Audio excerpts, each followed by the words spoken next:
Welcome all dear SSC students. Before beginning to learn a lesson from our course book, I would like to wish you all a very happy, healthy and prosperous New Year 2022. जे काही झालं असेल गेल्या वर्षात चांगल्या गोष्टी लक्षात ठेवा. तुम्हाला 2022 हे वर्ष खूप लकी ठरो. तुम्ही जे प्लॅन केलेलं आहे, जे स्वप्न पाहिलेलं आहे ते पूर्ण हो. तुम्हाला पाहिजे ते सक्सेस, यश मिळो आणि खूप छान 2022-2021 या वर्षापेक्षा जाओ आणि शाळेमध्ये आपली भेट हो अशी अपेक्षा करूया 2022ला दररोजच. तर सुरू करूयात. We are learning 10th English course book. Open page number 70 of your English course book. Part 2. We are learning topic 2.5, that is book review, Swami and Friends. In the first part, we have learned what is the book about, Swami and Friends, and what kind of story it is. And now we are reading about the importance of this book. Let's continue. Get ready with your pen and pencil to make notations, markings on your course book, and we are on the page 70, part 2. Importance of the book Swami and Friends. Swami and Friends is a good read for the kids and teens like. Who should read this book and why should one read this book? Who should read this book and why should one read this book? This is described in this paragraph. म्हणजे पुस्तक कोणी वाचावं आणि का वाचावं? Swami and Friends is a good read for the kids and teens alike. म्हणजे सगळ्या ह्या वयातली मुलं जे आहेत, टीनेजर्स, सगळी लहान मुलं, ह्यांच्यासाठी तर उत्तम आहे. पण लँग्वेज स्टडी, लिटररी वर्कचा उत्कृष्ट नमुना असल्यामुळे मोठ्यांनी तर वाचायचं आहेच. Also the book is widely used in the Asian continent as a study text for the students who study literature as a subject at the schools or at the college level. कॉलेजला असताना मी R K Narayan यांची the guide नावाची fiction आम्हाला अभ्यासायला होती, special इंग्लिशला, BA ला. पण शाळांमध्ये, आशिया खंडामध्ये बऱ्याचशा शाळांमध्ये, कॉलेजेसमध्ये आर के नारायण ह्यांची जी पुस्तकं आहेत, स्वामी अँड फ्रेंड्स किंवा इतर पुस्तकं, ही टेक्स्ट बुक म्हणून किंवा हे सुद्धा टेक्स्ट बुक म्हणून, कोर्स बुक म्हणून अभ्यासलं जातं. This doesn't mean that the book is filled with heavy grammar and technical jargons. पण ह्याचा अर्थ असा नाहीये की हे पुस्तक म्हणजे अतिशय साहित्य किंवा भाषेचं तंत्र ज्याच्यामध्ये आहे किंवा शब्दजंजाळ आहे. म्हणजे काय की टेक्निकल जार्गॉन म्हणजे खूप शब्द आहेत असे की जे टेक्निकली मुलांना समजायला अवघड आहेत, असं काही नाही आहे. पण इझी, साधी, सरळ, सोपी असं इंग्लिश वापरलेलं आहे. Easily anybody can understand that language. Actually the truth is in contrary to this is also one of the phrases. म्हणजे ह्याच्या विरुद्ध वास्तवता आहे. हे पुस्तक म्हणजे शब्दजंजाल नाही आहे, साहित्याचं कुठलंही तंत्र अवघड असं जे वाचकांना समजणार नाही असं काही नाही आहे. साधी, सरळ, सोपी, ओघवती भाषा आहे. म्हणजे त्याच्या विरुद्ध सत्य परिस्थिती अशी आहे. Swami and friends is written in such. आता बघा, लँग्वेज ऑफ द बुक. आता आपण ह्या पॅरेग्राफमध्ये या पुस्तकाच्या भाषेबद्दल अभ्यास आहोत. Swami and friends is written in such simple English, it is hard to imagine that it is a work of such a great literary artist R.K. Narayan. Such a literary genius like R.K. Narayan. म्हणजे इंग्लिशचे जगद्विख्यात असे ते म्हणजे ते आता हयात नाही आहेत, पण ते अमर आहेत त्यांच्या कामातून, त्यांच्या कार्यातून अजरामर आहेत. अशी व्यक्ती, असं व्यक्तिमत्व, असे साहित्यिक थोर मोठे की ज्यांनी इतक्या सोप्या भाषेत कसं हे पुस्तक लिहिलं असं वाचताना वाचणाऱ्याला वाटतं. इतकं सोपं इंग्लिश त्याच्यामध्ये आहे.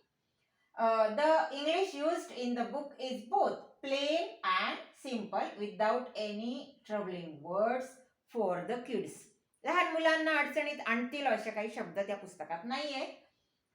Also, the use of simple and short sentences adds to the simplicity of the book. म्हणजे छोटी छोटी समजायला सोपी अशी जी छोटी छोटी वाक्य या पुस्तकात वापरलेली आहेत त्याच्यामुळे लहान मुलांना सुद्धा ते समजायला सोपं जातं.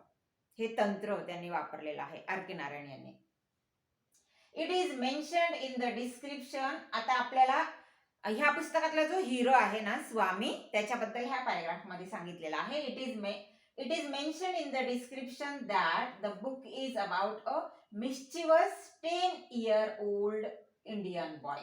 आता बघा, कोणतेही पुस्तक आपण वाचायला घेतो मित्रांनो, नाटक असू द्या किंवा फिक्शन असू द्या, नॉव्हेल असू द्या, आपल्याला त्या बुकच्या टायटल बद्दल आणि त्या बुकच्या रायटर बद्दल इथे सांगितलेलं असतं फर्स्ट पेजला.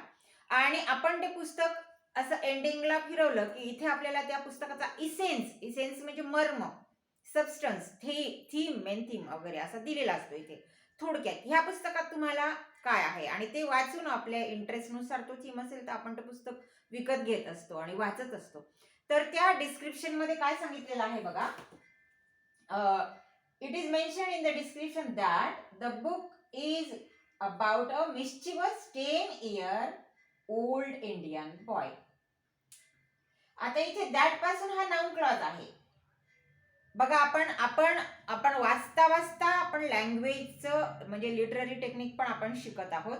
तर ह्या पुस्तकामध्ये एका 10 वर्षीय भारतीय मुलाच्या खोड्या आणि त्या मुलाचं चरित्र सुंदर वर्णन केलेलं आहे की तो स्वामी आपल्याला आपल्यातलाच एक वाटतो. म्हणजे ते जे नॉन लिव्हिंग पात्र आहे ते लिव्हिंग वाटायला लागतं आपल्याला. And some parents may be concern. काही पालकांना मात्र कन्सर्न, वरी, त्यांना चिंता वाटते थोडीशी. कसली? About the influence this will have on their already mischievous children. म्हणजे लहान मुलं ऑलरेडी थोडेसे खुडकर असतातच आणि पालकांना ही भीती वाटते की आपण हे पुस्तक आपल्या मुलांच्या हातात वाचायला दिले तर कदाचित त्या स्वामीसारखे अजून हे तर ऑलरेडी खोडकर आहे ते जास्ती खोडकर बनतील अशी भीती पालकांना वाटत असते. But the book is as such that it encompasses the mischief of the kids in a view of the kid which is harmless and pure in his perspective. पण ह्या सगळ्या खोड्या ज्या केल्या आहेत स्वामीने ह्या कोणाला इजा पोचवणाऱ्या नाही आहेत. ह्या सर्वसामान्य खोड्या आहेत, सर्वसामान्य मुलं करत असतात. ते जनरल म्हणजे एक सामान्य मूल, प्रत्येक मूल त्या स्वामीमध्ये दडलेलं आहे असं हे पुस्तक आहे. त्याच्यामुळे पालकांनी काही घाबरण्याची आवश्यकता नाही. आणि एनकम्पासेस म्हणजे ह्या पुस्तकामध्ये या सगळ्या ज्या गोष्टी आहेत सर्कल्स अराउंड म्हणजे ज्या फिरतात त्या गोष्टीच्या भोवती, त्या थीम भोवती, त्या आहेत की सिम्प्लिसिटी त्या मुलाची आणि त्याच्यातल्या ज्या खोड्या आहेत त्या खूप कॉमन आहेत, जे सगळीच मुलं करत असतात, ज्या काही मोठ्यांना इतरांना कोणालाही धोकेदायक नाहीत अशा. Also amidst all the mischief, amidst all म्हणजे या सगळ्याच्या मध्ये the mischief and the naughtiness we actually find that Swami is a loving and a tender kid who is actually very sensitive. हे महत्वाचं आहे बघा. म्हणजे आपल्याला वाचन करत असताना स्वामीचं चरित्र अभ्यासत असताना समजून घेत असताना स्वामी खोडकर आहे ही एक बाजू आहे, पण तो स्वामी हा मनाने अतिशय हळवा आणि खूपच सेन्सिटिव्ह आहे. म्हणजे सेन्सिटिव्ह म्हणजे इतरांच्या भावना पटकन जाणून घेणारा, ओळखणारा आणि संवेदनशील मन असणारा असा, जे ह्या वयामध्ये सगळीच मुलं असतात त्या पद्धतीने त्याच्यामध्ये पण टेंडरनेस आहे, सेन्सिटिव्हिटी आहे. म्हणजे तुम्हा आम्हा सगळ्यांसारखाच स्वामी आहे. मग कसा बरं तो शब्दांच्या मदतीने इतका जिवंत केलेला आहे तर आपल्याला बघायलाच पाहिजे पुस्तक वाचून. म्हणजे ह्या सगळ्या अमिडस्ट ऑल ह्या सगळ्या स्वभावामध्ये, खोडकरपणामध्ये त्याचा खरा स्वभाव काय आहे, त्याची पॉझिटिव्ह दुसरी बाजू काय आहे, तर तो खूप संवेदनशील आहे, तो खूप नाजूक हळव्या मनाचा आहे. It is also a known fact that mischievous kids are the most sensitive and loving people of all. म्हणजे आता ही फॅक्ट आर के नारायण यांनी त्या स्वामीच्या पात्रातनं वाचकांपर्यंत पोहोचवण्याचा प्रयत्न केलेला आहे की जे मिस्चिवस असतात, खूप खोडकर असतात ना, तर ते खूप प्रेमळ असतात, ते खूप सेन्सिटिव्ह असतात, संवेदनशील असतात. And R.K. Narayan does a great job conveying that to all of us. आणि हा एक खूप मोठं काम केलं आर के नारायण यांनी की हा एक साधा संदेश प्रत्येक वाचकांपर्यंत तुम्हा सगळ्यांपर्यंत पोहोचवलेला आहे स्वामीच्या पात्राच्या माध्यमातून. आता इथे आपल्याला इथे प्रश्न दिलाय, what does the review say about R K Narayan style and language. आपल्याला ह्या पुस्तकाची जी स्टाईल आहे, लिखाण करण्याची शैली आर के नारायण यांची आणि त्यांनी वापरलेली भाषा, हे आपण या ठिकाणी या दोन्ही पॅरेग्राफमध्ये अभ्यासलेले आहे. ते आपण उत्तर शोधून लिहायचं आहे. इथे आपल्याला शब्द दिलेले आहेत, ते पण आपण उचलून आपल्या वहीमध्ये लिहायचे आहेत. पुन्हा एकदा विद्यार्थी मित्रांनो लक्षात ठेवा, आपण व्होकॅब्युलरीमध्ये मार्क्स गमवत असतो कारण काय की आपण सिरियसली व्होकॅब्युलरीला घेत नाही. व्होकॅब्युलरी जर आपण वाचली, लिहून काढली आपल्या वहीमध्ये, तर आपण त्या सतत वाचनात राहिल्यामुळे आपल्याला हा टॉपिक सोपा जातो. आपली व्होकॅब्युलरी वाढते, म्हणजे आपलं शब्द भांडार वाढतं, जे आपल्याला वाक्यरचना करत असताना खूप मदत करत असतं. सो इन कन्क्लुजन, आता इथे बघूयात आपण इथे ह्या 3-3.5 ओळींमध्ये advantages of reading this book. इथे हे पुस्तक वाचनाचे दोन फायदे ह्या 3-3.5 ओळींमध्ये सांगितलेले आहेत. ते आपल्याला उत्तर म्हणून लिहायचं आहे. What are the 2 advantages of reading this book. So in conclusion म्हणजे आता निष्कर्षापर्यंत आलेले आहेत ह्या पुस्तकाच्या रिव्ह्यू लिहित असताना. So in conclusion it can be said that, असं म्हणलं जाऊ शकतं की this book is a good read for children of all ages. सगळ्या वयातल्या मुलांसाठी हे पुस्तक एक चांगलं वाचनाचा उत्कृष्ट नमुना आहे. who may just enjoy a good read or who may want to improve their English skills.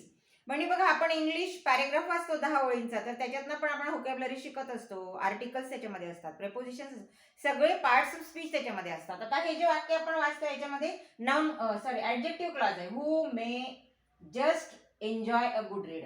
आता हू पासून तर हा सगळा जो क्लॉज आहे हा ॲडजेक्टिव्ह क्लॉज आहे, जो आपल्याला चिल्ड्रनसाठी वापरलेला आहे, म्हणजे जो मुलांच्या बद्दल जास्त माहिती सांगतो आहे. तर आपल्याला एका 10 ओळींच्या पॅरेग्राफमध्ये पार्ट्स ऑफ स्पीचचे सगळे उदाहरण, एक्झाम्पल्स मिळतात. तर आपण कशा दृष्टीने वाचन करायला पाहिजे त्या 10 ओळींचं, की इथे आर्टिकल्स किती वापरले आहेत, कोणते आर्टिकल्स वापरलेले आहेत, इथे प्रेपोजिशन्स आहेत का, इथे प्रेपोजिशनल फ्रेज आहे का, इथे क्लॉजेस आहेत का, इथे कनेक्टिव्ज आहेत का. तर ह्या सगळ्या गोष्टीने इथे जे ऍक्टिव्ह व्हॉइसचं वाक्य आहे का, इथे पॅसिव्ह व्हॉइसचं वाक्य सापडतंय का, इथे डायरेक्ट स्पीचचं वाक्य आहे का किंवा इनडायरेक्ट स्पीचचं वाक्य, हे सगळे जे प्रकार आहेत हे सगळे आपल्याला त्या 10 ओळींच्या पॅरेग्राफमध्ये सापडू शकतात. हा ॲटिट्यूड ठेवून तुम्ही वाचन करायला पाहिजे. 10 ओळींचं म्हणा, कोणत्याही लेसनचं म्हणा, किंवा हा जो बुक रिव्ह्यू आपण इथे वाचतो आहोत ह्या टॉपिकचं वाचन करताना म्हणा. तर what are the 2 advantages, who may just enjoy a good read और who may want to improve their English skill. So find out the 2 इथे 2 फायदे लपलेत, ते उचला आणि उत्तर म्हणून आपल्याला इथे लिहायचे आहेत. अबाउट द ऑथर, आता आपण लेखकाविषयी बघूया. The author of Swami and friends is India's one of the greatest authors of all time, R K Narayan. मी सांगितलं, आर के नारायण म्हणा की त्यांचे भाऊ आर के लक्ष्मण, सुप्रसिद्ध व्यंगचित्रकार, जगप्रसिद्ध व्यंगचित्रकार, हे दोन्ही आता हयात नाहीत, पण ते आपल्या कामातून जिवंत आहेत, अमर आहेत. तर अशा रीतीने आर के नारायण हे अनेक अशा जगप्रसिद्ध अजरामर झालेल्या लेखकांपैकी एक लेखक आहेत. वन ऑफ द, बघा मित्रांनो, वन ऑफ द असं तुम्ही जर वाक्यामध्ये वापरत असाल फ्रेज वन ऑफ द, तर त्याच्यानंतर जे काही नाऊन येतं त्या नाऊनचं आपल्याला अनेकवचन करायचं असतं. हे लक्षात ठेवायचंय कायम. तुमच्या वाक्यामध्ये तुम्ही वन ऑफ द वापरत आहात ना, तर तुम्ही त्यानंतर येणाऱ्या नामाचं अनेकवचनच लिहिलं पाहिजे. R.K. Narayan is responsible for many of the outstanding literary works India has ever produced. आपल्या भारतामध्ये खूप थोडे इंडियन रायटर्स आहेत. चेतन भगत तर तुम्हाला माहितीच आहे, सध्या ते टाइम्स ऑफ इंडियामध्ये आता पण लिहितात किंवा किंवा मराठी न्यूजपेपर्समध्ये पण ट्रान्सलेटेड त्यांचे येत असतात संपादकीय पेजवरती आर्टिकल्स. तर आपल्याला हे आजचे लेखन करणारे तुम्हाला माहितीच असतील. अक्षय, तुमचा आवडता हिरो अक्षय कुमार, त्याची बायको ट्विंकल खन्ना, ही सुद्धा कॉलमनिस्ट आहे जी टाइम्स ऑफ इंडियाला लिहित असते एका कॉलममध्ये. तर असे खूप आहेत. शोभा डे आहेत. तर तुम्हाला हे आजचे माहितीच आहे. पण R.K. नारायण हे भारतातले इंग्लिश लिटरेचर लिहिणारे सुप्रसिद्ध असे लेखक आहेत. And this book is particular captures the essence of the India under British ruling and the mind and life of the typical teen-aged kid. म्हणजे जो जो ह्या ॲडोलेसन्स काळातला एक मुलगा आहे, म्हणजे 13 ते 18 ह्या वयोगटात बसणारा जो मुलगा आहे, त्याचं प्रतिबिंब सुंदर या पुस्तकामध्ये आपल्याला सापडतं. आणि भारतातल्या खेड्याचं प्रतिबिंब. तुम्हाला हे पुस्तक मराठीतून वाचनासाठी मी सांगितलं पहिल्या पार्टमध्ये तुम्ही वाचा किंवा इंग्लिशमधून वाचा किंवा तुम्ही मालगुडी डेज ह्या सिरियलचे काही भाग बघावे. आता तुम्ही 10वीला आहात म्हणून तुम्हाला टीव्ही पण जास्त बघायचा नाही आहे. अभ्यास करून कंटाळा आला तर थोडा अर्धा तास तुम्ही विरंगुळा म्हणून तुम्ही बघू शकता टीव्ही. किंवा आता पण तुम्हाला हे नवीन वर्षात मी सांगेन की खूप चांगल्या गोष्टी रोजच्या नवीन गोष्टी शिका. पण रोजच्या नवीन गोष्टी शिका म्हणजे काय, की मोबाईलवरती गेम्स कसे खेळायचे हे मात्र तुम्ही प्रयत्न करून टाळायचा आहे. कारण काय, की आपल्याला आपल्या लाईफमध्ये 10वीची परीक्षा एकचदा देत असतो. म्हणून आपण आपलं तनमनधन ओतून आपला स्कोर जितका आपल्याला हायर आणि हायेस्ट करता येईल तेवढा प्रयत्न आपण करतो. आपल्याकडे आता खूप थोडा वेळ राहिलेला आहे मित्रांनो. जानेवारी 2022 सुरू झालेलं आहे. या थोड्या वेळामध्ये आपल्याला आता आपलं टार्गेट अचीव करायचं आहे. तर आपला वेळ खूप महत्वाचा आहे, आपला एक मिनिट महत्वाचा आहे, एक सेकंद महत्वाचा आहे. सो या पुस्तकामध्ये आपल्याला ह्याचा इसेन्स म्हणजे असा मर्म किंवा एक प्रकारचा स्पिरिट, चैतन्य, जिवंतपणा सापडतो भारतीय खेड्यातला. Other great works of Narayan include. आता स्वामी अँड फ्रेंड्स एवढंच नाही लिहिलेलं त्यांनी, R.K. नारायण यांनी. त्यांच्या काही पुस्तकांची नावं इथे दिलेली आहे. Malgudi days, the guide, the painter of science and many more literary works such as the Ramayana, a shortened modern prose version of the Indian epic, and the Mahabharata, the shortened modern prose version of the Indian epic. Indian epic म्हणजे भारतीय महाकाव्य, epic म्हणजे महाकाव्य, आणि modern pros म्हणजे त्यांनी आधुनिक काव्यशैलीमध्ये ते रामायण आणि महाभारत हे इंग्लिशमधून लिहिलेले आहेत. याच्याशिवाय त्यांचे काही फिक्शन्स आहेत.